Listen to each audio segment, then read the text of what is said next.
After exploring superb Milford Sound and the east coast cities of New Zealand's amazing South Island in parts 1 and 2 of this series, it's now morning and Volendam heads back from its night out on the South Pacific to enter Wellington Harbour to have a day there, thoroughly enjoying New Zealand's fascinating capital city, before heading further north up the east coast of the North Island, going first to wonderful Art Deco Napier, then to Tauranga to enable us to visit the thermal region at Rotorua further inland, and then back on the ship again to go to sea to sail around wonderful, truly amazing active volcano on White Island, and then to head north to Auckland, where we will leave our ship and travel by road further north to the Bay of Islands to go through the truly superb Hole in the Rock in the catamaran. Really exciting.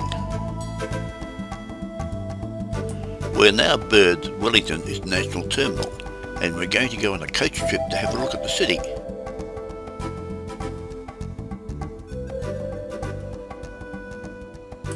We head downtown past the parliamentary precinct with its renowned building, the Beehive. The city of Wellington is built on the rim of an extinct volcano. Its two main streets are Lambton Quay, the shopping centre, and above it and parallel to it is the Terrace, which is the business centre. Between them lies a fault line which has frequent earth tremors, and many of the buildings are therefore linked by flexible corridors from one to the other. Which is Wellington's main university, which all the streets in Wellington are pretty narrow. This is when they first arrived in New Zealand, the first immigrants, they built on the hills. The higher you went from the port, the safer you thought you were from any diseases or any epidemics that were coming. They used to think that diseases wouldn't go up, it would only keep low. So the poorer you were, the sicker you got, because you couldn't afford to go higher up the hills. It's very expensive.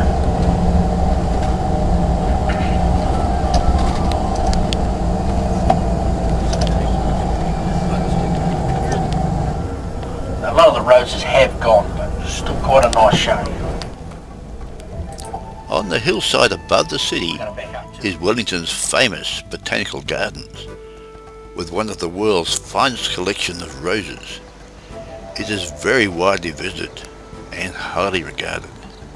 Marjorie was unable to leave the coach to walk through the gardens, so I took quite a lot of video of these wonderful flowers so that I could show her when we got home.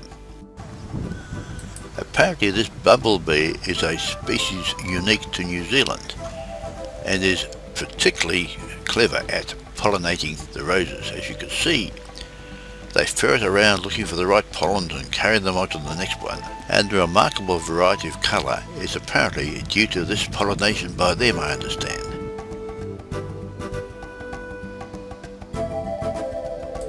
I was told that this unusual blue colour is almost the holy grail of rose cultivation, and that this pure yellow is also extremely difficult to produce.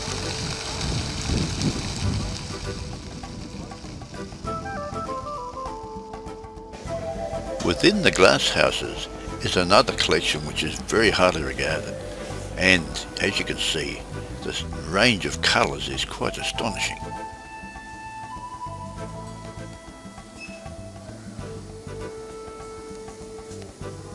It was also beautifully lush too.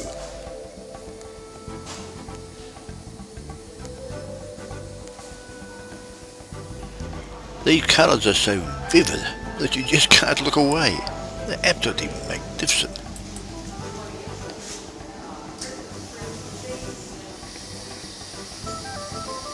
One just keeps on looking. They're wonderful.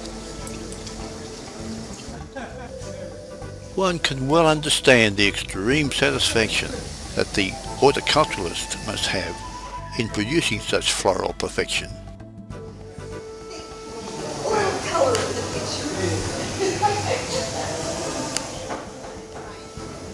But Finally, it's time to go, and as we near the coach, we see that even the ducks in the Botanical Gardens are thoroughly organised and use the pedestrian crossing to cross the road.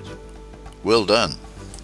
As I mentioned earlier, Wellington was settled on the steep slopes of an ancient volcanic crater, with narrow winding roads leading uphill to the suburbs. An excellent balanced cable car system was introduced almost 100 years ago to solve this problem. It starts at Lambton Quay and then goes to the street above, which is called the Terrace or Clifton Terrace, then to another stop at the university on the hillside, and beyond 2 more stops right up to the top of the hill. Halfway it briefly becomes double track to allow the 2 cars to pass one. The university has some magnificent sporting facilities perched on the hillside above the city. These shots were taken many years ago, but the system hasn't changed and it works really well, and the locals love it. The business people, of course, get off at the terrace, and those who want to go shopping go further downhill to the Lambton Quay. This panorama across the city shows the spread of its suburbs to the south, and beyond that is of course Cook Strait, and we can see an aircraft taking off from the airport located between Cook Strait and the city.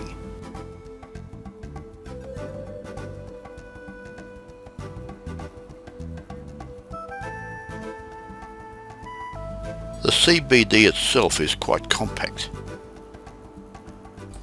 and the New Zealanders' love of sailing shows up in the marina right in the city centre.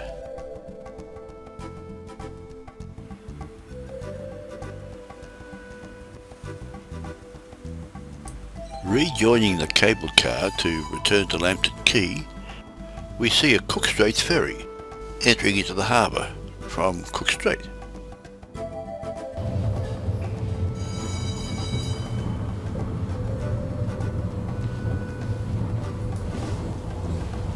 This glimpse of the old steam-driven tramcar says it all.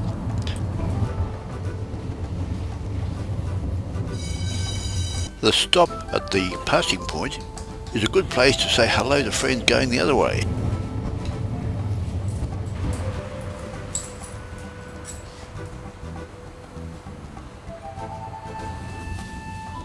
And finally, here we are back at Lambton Quay. Being prone to frequent earthquakes, all the early buildings in Wellington were constructed of timber, but in more recent times there has been quite a lot of high-rise built of reinforced concrete, designed to handle earthquake shock. But there is still a delightful mix of old timber homes and gracious old buildings interspersed amongst the newer concrete and steel construction. It gives Wellington quite a lot of its charm. And with so little flat land, car parking is really at a premium.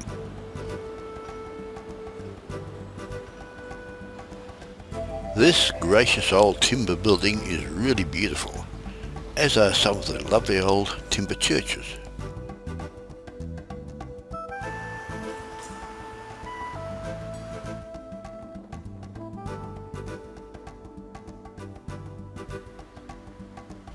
And how about this lovely old timber home now crowded in amongst the high-rise. But back to our coach.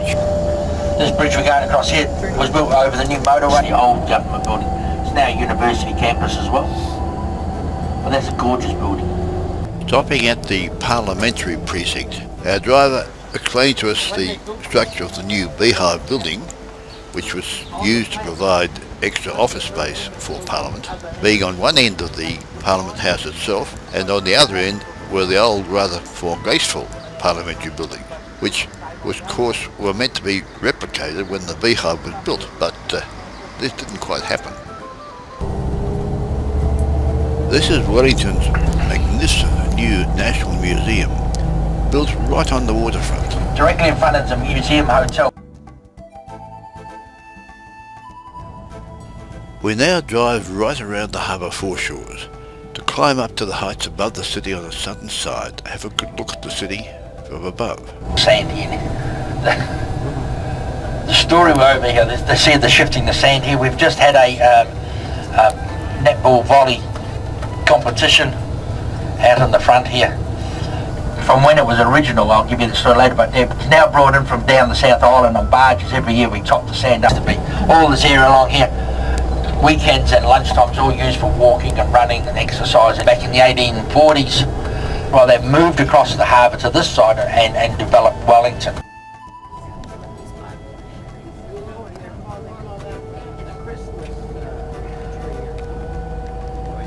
Climbing up to the crater rim, we get excellent views looking north towards the city of Wellington, and in the reverse direction we look out to sea over Cook Strait towards the South Island, and we see the Cook Strait ferry coming in from Picton on the tip of the South Island to bring people to the North Island, and we also see an aircraft approaching the airport, but back into town heading toward the ship. This place really goes off Friday and Saturday nights. It's just a buzz. So all those buildings on the right there, all on reclaimed land. So it's only 100 metres away from where I'm going to drop you. For passengers who want to shop. The street on the right hand side here is Brandon Street, and I don't think any of ours are coming. Our ones for your ship are leaving here, this bus stop here. Those that ice cream years ago, our ice cream and trading company. This building on the left hand side here, you'll see it's anything that is structurally.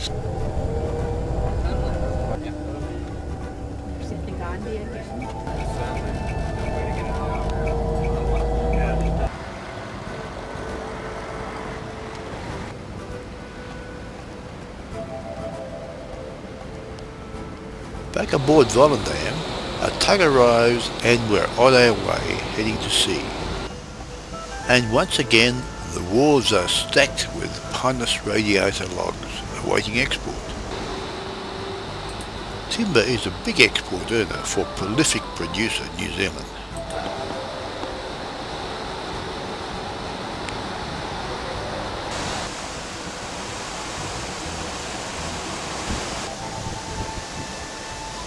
As night falls above Wellington, clouds build above the land of the long white cloud.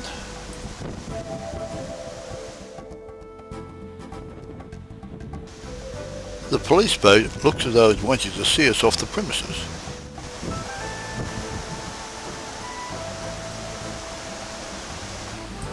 A lone kite surfer frolics in our wake, and tiny dinghy sailors have fun in their twilight races. And sailing north toward Napier overnight, we have a special signature dinner by onboard renowned chef Rudy Soderman. Looked good.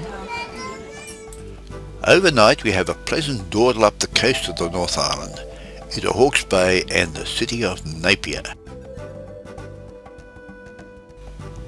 On February the 3rd, 1931, Napier was struck by a disastrous earthquake, measuring 7.9 on the Richter scale. The earthquake levelled the town completely.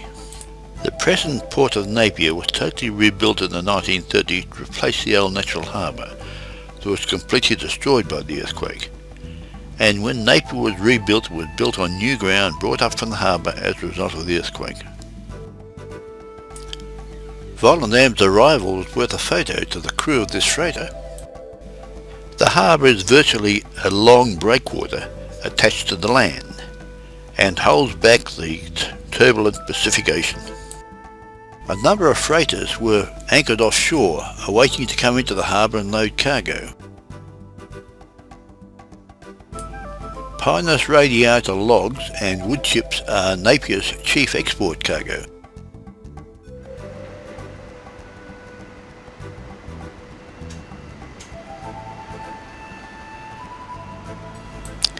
Applying earthquake-proof building codes, Napier was rebuilt during the 1930s, a time when Spanish mission architecture and Art Deco were very popular, and Napier now claims to have the world's largest collection of buildings in this style. We'll go ashore soon and have a look at these Art Deco buildings. The seas are quite calm today, but one does wonder about those big rollers coming in from the South Pacific, rolling unfettered all the way from South America. It must be really wild here on a really bad day.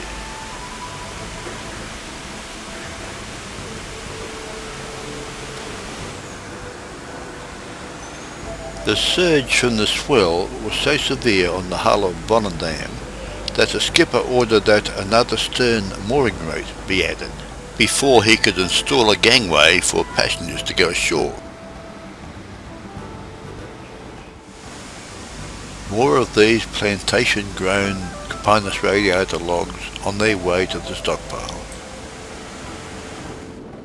When you look at these waves breaking on the breakwater, I think the skipper probably made a wise decision. More logs. A few waves are not going to stop the export drive. The black sand on the beach is a vivid reminder of Napier's recent volcanic past.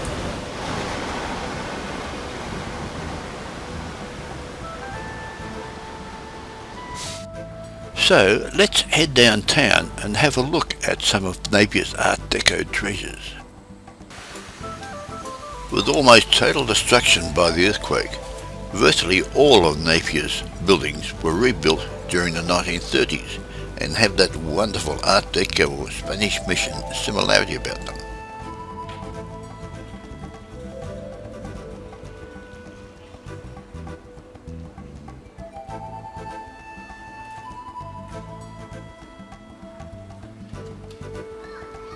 Today, of course, that is quite a good marketing opportunity for Napier, and it uses it very strongly to generate tourism revenue, and they've been pretty successful.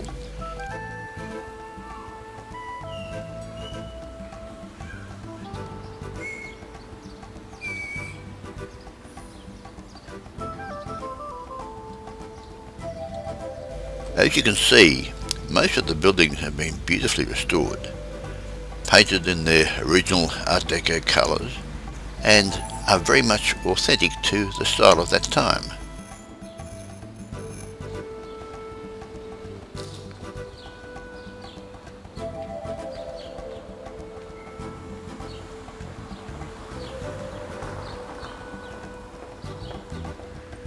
This delightful park in the middle of town shows Napier's subtropical climate to perfection. Lots of palms and exotic plantings make it look really attractive. 70 years on, of course, some of the buildings are showing some need for repair, and it's nice to see that they are being restored in genuine, authentic sort of Art Deco or Spanish Mission style. It makes the whole town centre look quite homogeneous and very attractive. Of course, there has to be an Art Deco shop, with probably lots of gimmickry in there to be sold, but it's very pleasant.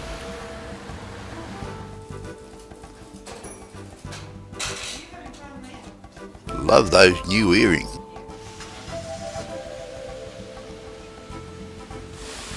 It's good to see the old municipal theatre being refurbished inside too.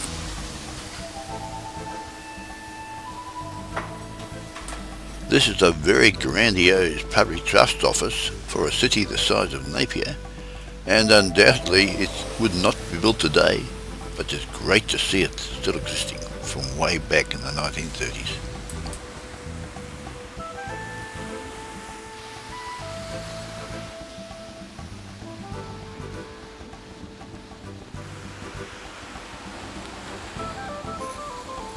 This wonderful old Daily Telegraph building conjures memories of when the newspaper was the main source of contact with the masses, or the local pub. But finally, it's time to go, and at wharfside the visitors who've been looking at the Art Deco treasures in Napier are arriving back in their buses and walking past a quite nice collection of old authentic automobiles from that era. But once on board, that's all forgotten and it's time to get in the pool as we leave town.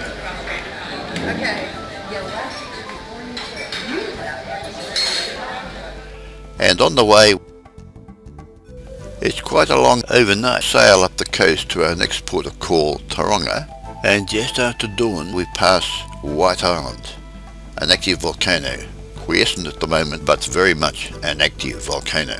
A pirate comes aboard and we're headed in to berth at Mount Whanganui, the port for Tauranga. We will have a good look at White Island after we leave Tauranga.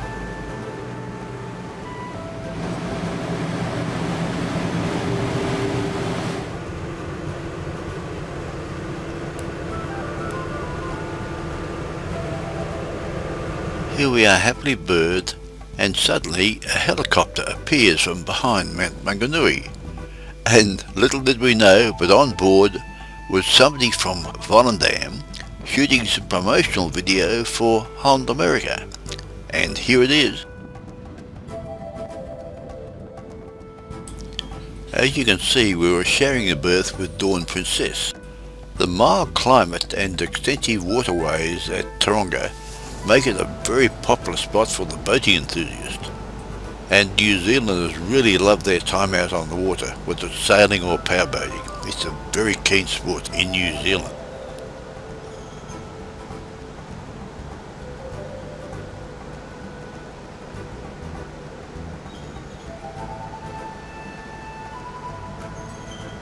Everyone seems to want to be out on the water to have a look at these two big cruise ships in port at the same time.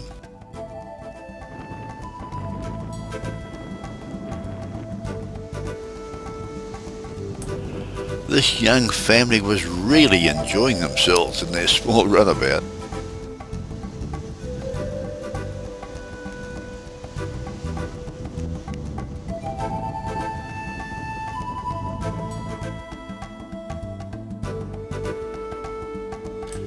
Jet skis seem to be a popular way to have a look at the ship too.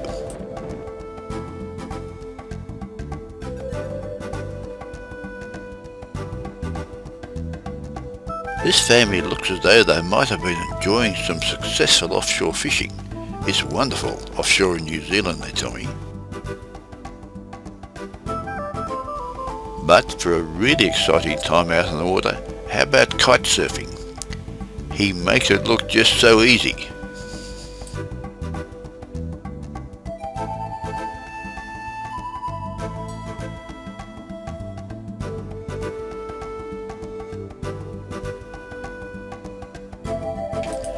Such grace and skill is a true delight to watch.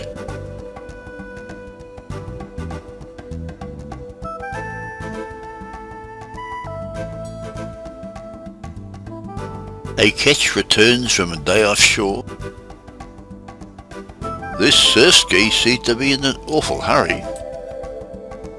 Our kite surfer continues to use wind power to get where he wants to go.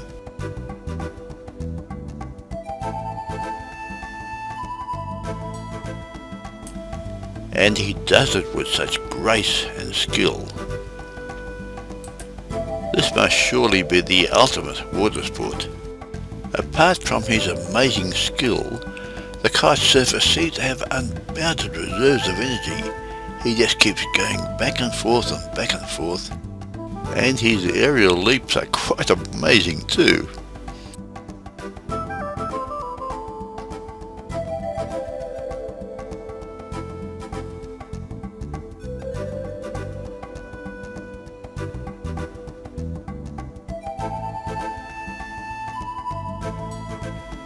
The main reason for Volendam berthing in Tauranga is to provide the passengers with the opportunity to go inland to the thermal region of New Zealand, based around Rotorua, and the large inland Lake Taupo, fed by prolific rainfall and from runoff from snow-capped volcanoes like Mount Tongariro. Lake Taupo is large and deep, and contains a huge volume of water which is constantly being replenished from these mountains around it. This water discharging from the northern end of Lake Taupo is first used to generate hydroelectricity and then goes on to become a water source to pump underground or to reclaim from natural absorption underground as steam to generate thermal energy.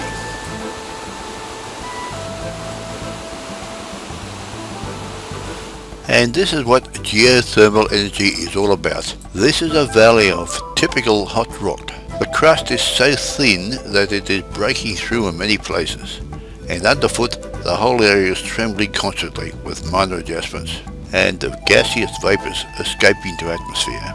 The crust on this valley is probably a little too thin to successfully drill boreholes, circulate water through them, and bring them to the surface as steam. It's probably just a little bit too unstable and too shallow. But basically, this is the principle behind it. These rocks are hot, water going into them is heated, and when brought to the surface it is superheated and can be used successfully to generate geothermal electricity by putting it through a turbine. Looking at the shattered particles of rock blown apart during a cataclysmic eruption of some sort in the past and re-cemented together again to form this thin crust, it is surprising to see that there are some plants surviving in this most unfavourable atmosphere. The colour comes from chemicals which are deposited on the rock face from the vapours coming up from the earth below. I'm not quite sure what chemicals they are, but they're obviously suitable as nutrients for these plants struggling to survive close by. Now let's have a look at a hot rock field in production. A real one, not an undeveloped one like the one you saw before. Here you can see a whole lot of boreholes which have been drilled into the hot field and linked together with pipes to transfer the steam from one point to another. Possibly some of them just to re-inject slightly heated steam into another hole to heat them further, and then finally take them to turbines where they generate electricity. And here passing surplus steam to atmosphere. Currently this thermal region provides something like 10% of all New Zealand electricity generation needs. But now let's look at the flip side of a huge volcanic eruption at a buried Maori village near Rotorua.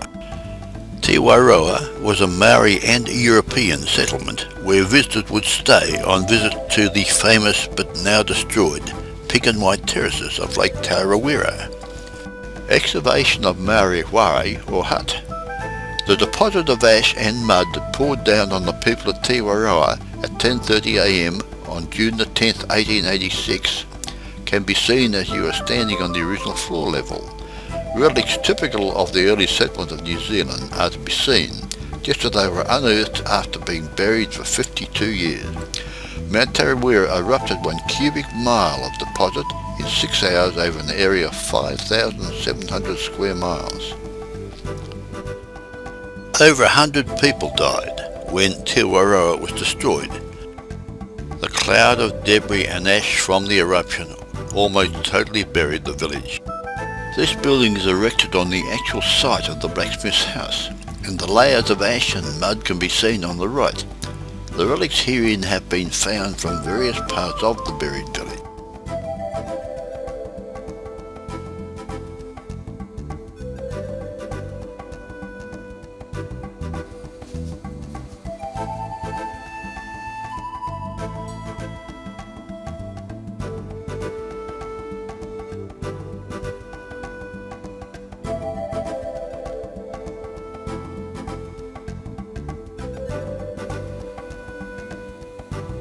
These bottles were found in the excavated Rotorua Hotel cellar in January 1983. Some still contain their contents.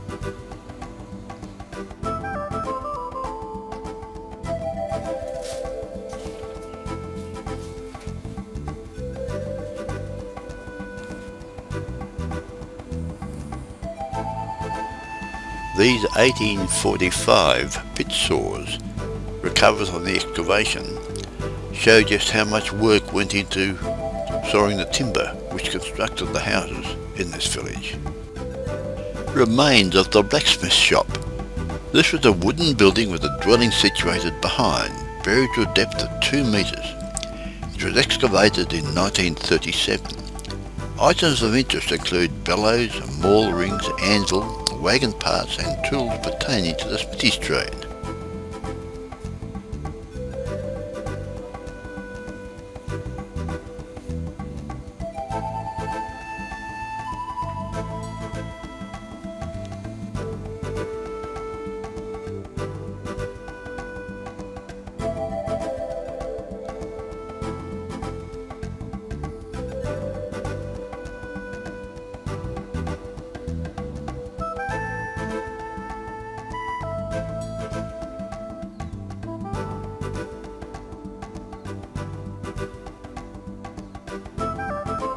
This Maori dwelling was typical of the old warriors or houses buried in this village when the roof collapsed under the weight of mud and ash. The house has been excavated to the original floor level with the sandstone fireplace as the focal point. The owner's possessions were few, and apart from essential cooking utensils, no articles of really great value were found in this house.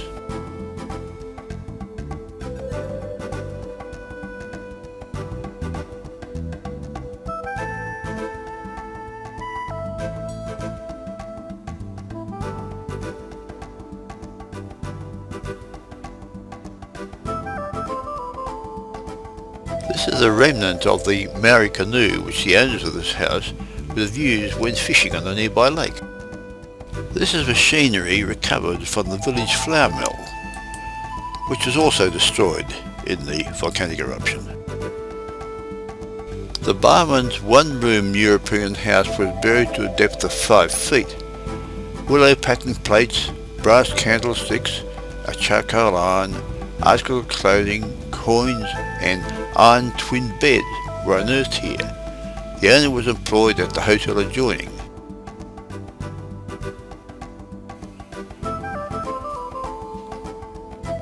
Across the road, identified by a white marker, was the chimney of a large house buried by the eruption. The house belonged to the paramount chief, a magistrate of the district and very much respected by the people of Tauranga. The Rotorua Hotel accommodated tourists from all over the world who came to visit the famous pink and white terraces.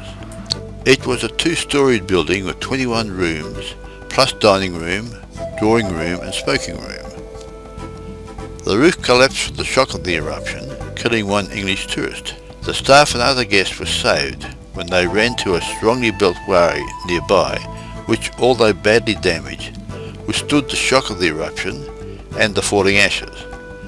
But sadly, the remains of this have now entirely disappeared. The contents of the cellar seem to have survived extraordinarily well, amazing that some bottles were actually full when they were recovered. Not quite Pompeii, but Tauranga does show how things were at the time of that volcanic eruption, way back.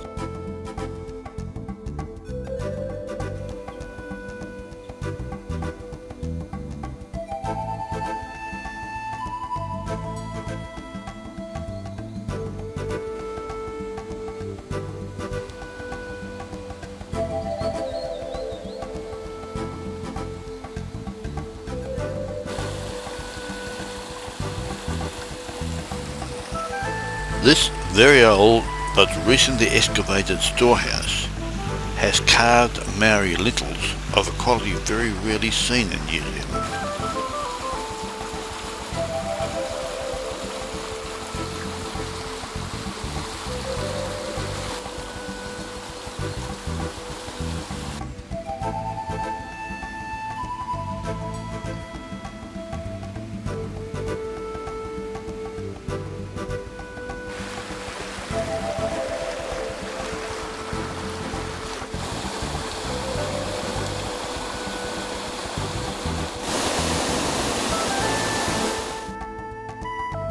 Now, a quick trip into Rotorua to have a look at touristy Lake Rotorua, and as you can see, it's quite a tourist mecca in many ways. It's a beautiful spot and lots of things to do.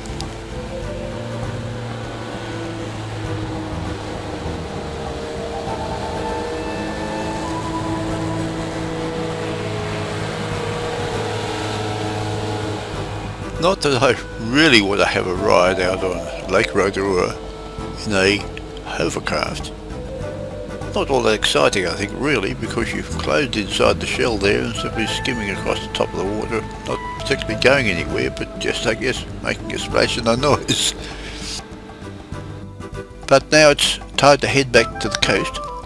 A beautiful drive through some of New Zealand's most spectacular mountain scenery to Tauranga, where Volendam is getting ready to leave to go to sea to Auckland.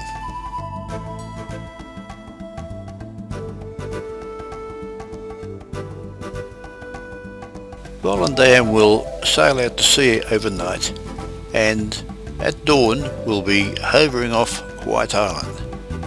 A wonderful place to see because it is still an active volcano and sporadically does in fact become quite active.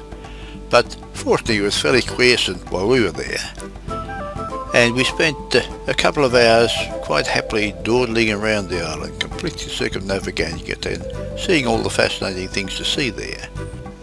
It's morning, and as we cruise around the northeastern side of the island, we see where a large portion of that side of the island was blown to smithereens in an eruption many years ago. The remaining rugged rock face really tells us just how violent the eruption must have been to wreak havoc like this.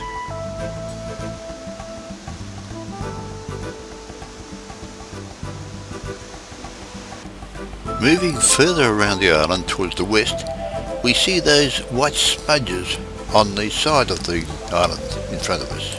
What are they? In a moment we will move in and show clearly the largest colony of gannets in the southern hemisphere. In actual fact, the colonies are scattered around the island at several points, but this huge gannet breeding community is regarded as one of the most outstanding ones in the world. As we move further around the island, we start to see just how very rugged it really is, and how the forces of nature have torn it apart so many times. Volcanologists around the world regard it as one of the most tectonically active places on Earth, and scientists from many nations have often convened here to study it, especially because it has one of the thinnest crusts available for them to study. And it is claimed that the molten magma is only a few hundred metres below the surface at this point and ready to erupt at any time. The experts believe that White Island may be a pressure valve protecting the large volume of magma underneath the big thermal region of the North Island. And here is another part of that huge gannet breeding colony. The breeding pairs are said to number in their millions, and one can really understand why they stay here. Firstly, they're on an island without any predators known at all, and secondly, they have this wonderful central heating from the island itself, and extremely prolific fishing offshore because the warming effect on the waters encouraged large fish shoals to be there. They got it made. A nice place to live, centrally heated, and food in the larder. The birds also breed on a number of small rocky islets offshore. These of course are remnants of the old larger island which has been blown apart in the past. I guess these smaller colonies are regarded as a more exclusive address. But this larger onshore colony intrigues me a bit because it is very close to the main crater which is now coming up. The central heating might be a bit better, but I suspect they'd have to take to the wing in a bit of a hurry when an eruption occurs. The rapidly rising steam inside the crater shows just how thin the crust is. These points of emission are called fumarole, and you will note there's quite a lot of yellow staining, and this is sulphur coming up from below and being deposited on the rock face. Last century, some intrepid miners actually recovered sulphur from here. They dug it out and put it on ships, but eventually it got too hard, and there was some considerable loss of life when an eruption occurred while they were on the island. I understand this is the actual site from which they mined the sulphur and the beach from which they launched the small boats to take it back to the mainland. Just visualise all that molten magma just a few hundred metres below the surface, and the moment the pressure built up to the point where it needed to be relieved, the crust above would shatter, the rock and ash be sent sky high, but in due course it would all settle down again until next time. It seemed almost surreal to be watching the primeval forces of nature at work from the luxury of our cabin on Volendam, but we were there and it was all happening in front of us. This great cruise around White Island was a truly wonderful experience. But finally, it was time to head for Auckland. The gannets were settling down for the night, but on Volendam we head north toward Auckland, where sadly we will leave our ship next morning, to travel by road further north to the amazing Bay of Islands, right up at the northern tip of the North Island. It is quite a long way up the coast to Auckland, and as we sail north around the Coromandel Peninsula and through the many islands offshore, most of them volcanic and quite strange in structures, we think about the wonderful trip we have had on Volendam, to magic Milford Sound, then right up the coast of both the South and North Islands. Wonderful memories. It is now time for dinner, but not just any old dinner. This is Volendam's special CG to dinner for passengers about to leave their ship when the cruise finishes at Auckland next morning. Staff will present a delectable concoction of fun, music, and of course food, created by Holland America Line's Master Chef Rudy Soderman and prepared by our executive chef and his staff. So put on your chef's hats and join in on the festivities. Ladies and gentlemen, we present the Master Chef's Dinner.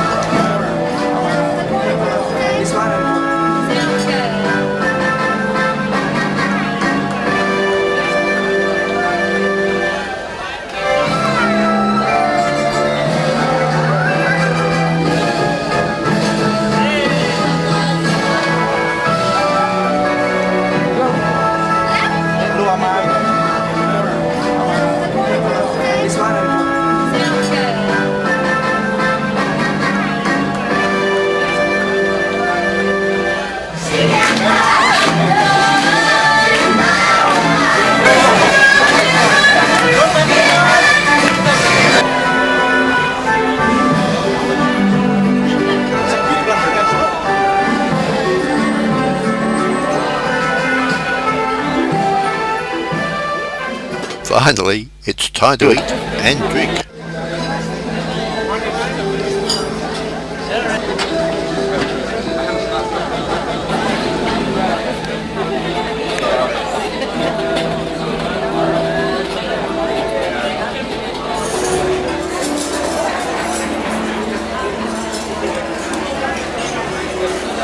Both levels of the superb Rotterdam dining room were really buzzing as the waiters presented their beautiful dinner.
And finally to bed, and next morning we're in Auckland Harbour and birds alongside the international terminal.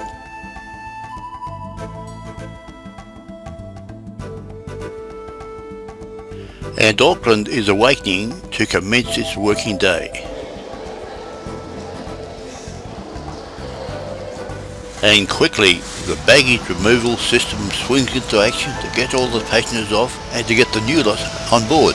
And there was lots of stores to take on board too, to cover the needs of Volendam for its 10-day reverse journey back to Sydney. A rather bemused guest at the Hilton next door wonders what's happened to her harbour view from her expensive room. While the new passengers went through their compulsory life vest drill before the ship could sail. The view from our expensive harbour view room at the Hilton wasn't very good either. In fact, all we could see from our balcony was the Volendam close by, and in fact we could almost jump across to our old cabin we had just vacated. So much for the expensive harbour view room. But Volendam quickly had all its new passengers on board and headed to sea to go back to Sydney. And then we could see the very attractive quayside at Auckland and Auckland's magnificent harbour beyond.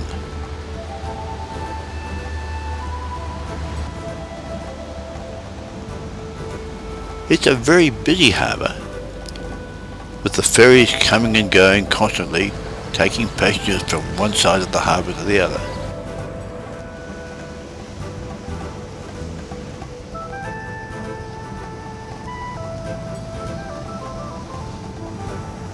New Zealanders really love their water sports and have a well-deserved reputation for their achievements. And Auckland is undoubtedly a yachtsman's paradise. Just look at this.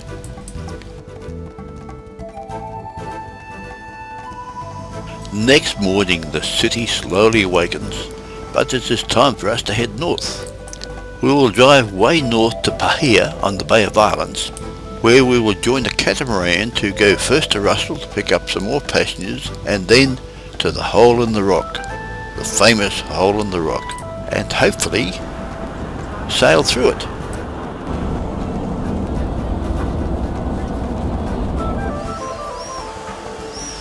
Pahia is a delightful sleepy hollow where even the seagulls are friendly.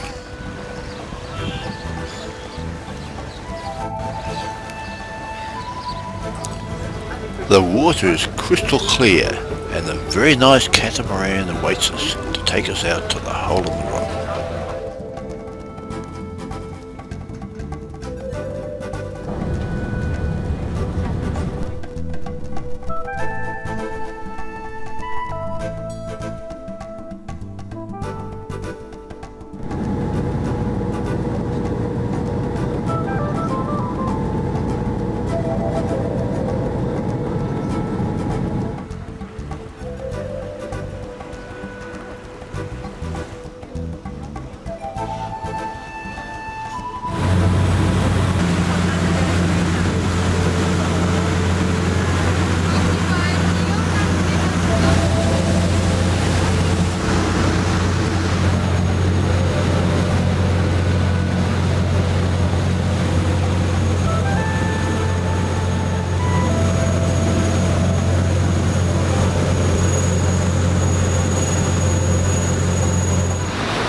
With its subtropical climate, clean water and masses of wonderful islands scattered over quite a large area, the Bay of Islands has become a true playground for everyone in New Zealand and is a very highly favoured spot for tourists from all over the world.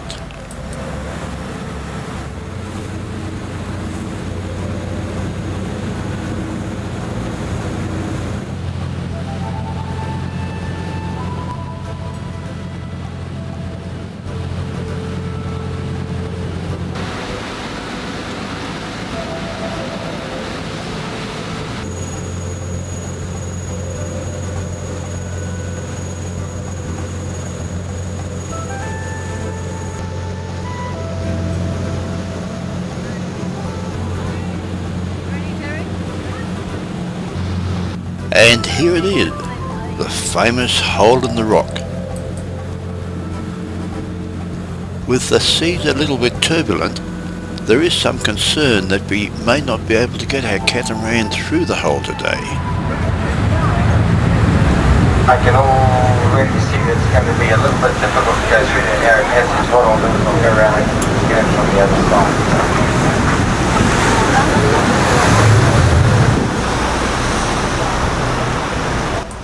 Our skipper will have to figure this out, but we'll gauge his chances by seeing how it goes when other vessels try to get through the hole first. Back in from the side, right into the harbour. This hole will come out and we'll get a good look at it.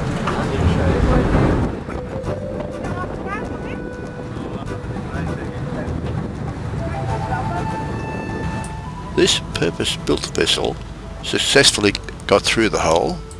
Let's see how we go.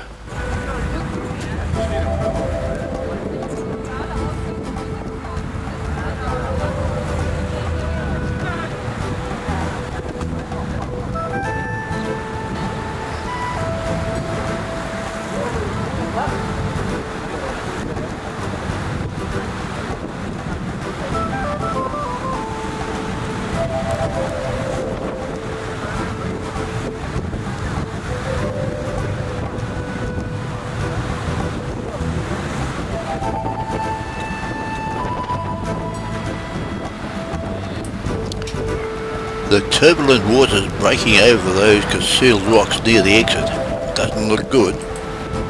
And with the exit quite small, I think our chances of getting through are pretty slim.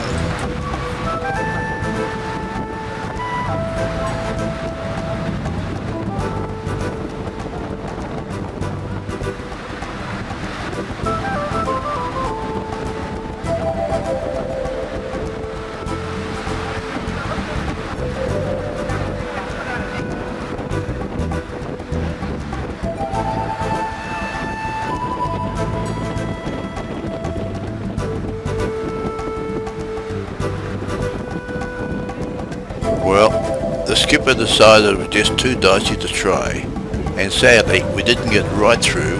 We're now going out again. But we tried and it was good.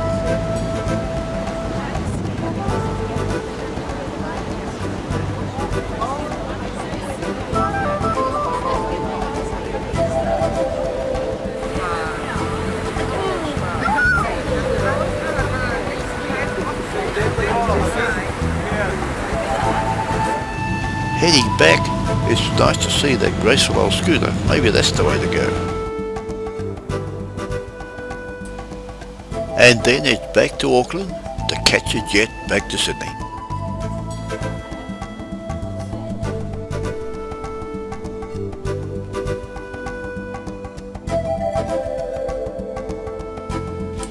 With the wonderful memories of that great trip on Volendam, going from Sydney to Melbourne, then Burnie, Milford Sound, Dunedin, Christchurch, Picton, Wellington, Napier, Tauranga, Auckland, Pahia and back to Sydney.